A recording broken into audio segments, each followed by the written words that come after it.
কেউ পরীক্ষা করেছেন বালা মুসিবত দিয়ে, কষ্ট দিয়ে, রোগ ব্যাধি দিয়ে। আপনারা সেই পরীক্ষিত সাতক্ষীরার মানুষ, কিন্তু দিল খুলে কেন আল্লাহকে ডাকতে পারলেন না? এটি আমার কাছে প্রশ্ন থেকে গেল।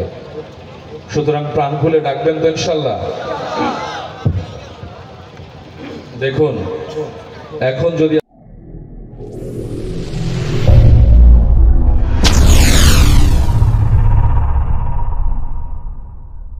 আপনার মৃত্যু হয়ে যায়, আমি যেখানে আসতে কয়েকটা কবর দেখলাম পাশাপাশি, কবরগুলোতে সালাম দিয়ে আসলাম। তো দেখুন, আমার আপনার যদি এই মুহূর্তে মৃত্যু হয়ে যায়, আপনি আর আল্লাহর নাম বলতে পারবেন না। আপনি জানেন গতকালকে না ঈদের দিন আমার একজন মামা মারা গিয়েছে।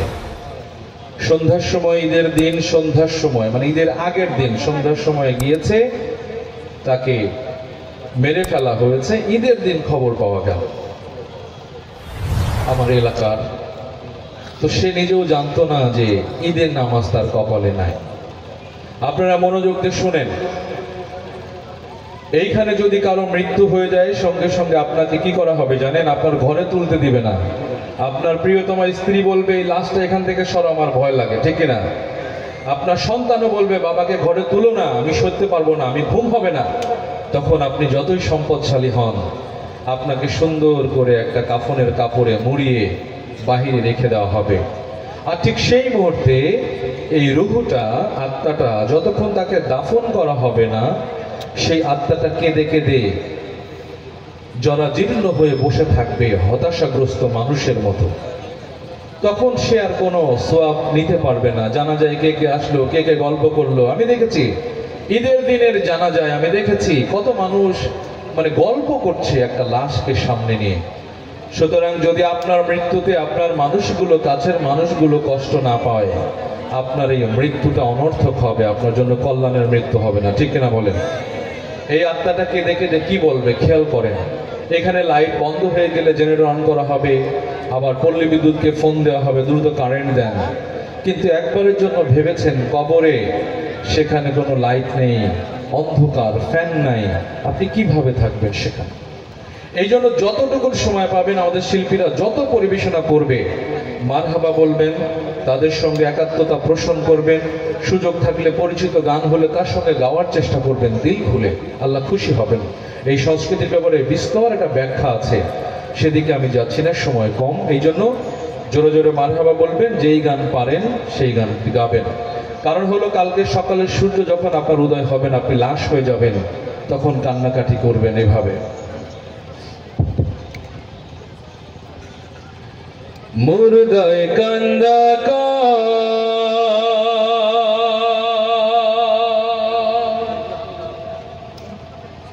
জিন্দারে ভাই,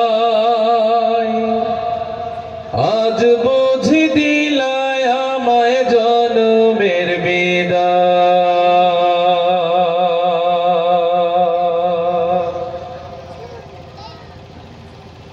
মুর্দায় কান্দা আজ বুঝি দিলায় আমায় জনমের বিদায়। পাহাড় সমান জমিদারি পাইলাম না রে কানা করি, পাহাড় সমান জমিদারি পাইলাম না রে কানা করি। খালি হাতে দিলা তুমি জনমের বিদায়। মুর্দায় কান্দা কয়, আজ বুঝি দিলায় আমায় জনমের বিদায়। আমার মার কাছে কইও, আমার বাজান রে কইও, আমার মার কাছে কইও, আমার বাজান রে কইও। আমি ওই নাই আন্ধার কবরে থাকবো কেমন করে রে, ওই না মাটির কবরে থাকবো কেমন করে রে। আজ বুঝি দিলায় আমায় জনমের বিদায়। মুর্দায় কান্দা কয়, আজ বুঝি দিলায় আমায় আমায় জনমের বিদায়।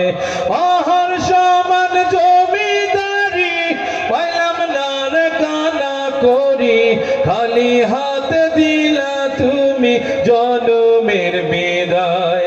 মুর্দায় কান্দা কয় আজ বুঝি দিলায় আমায় জনমের বিদায়।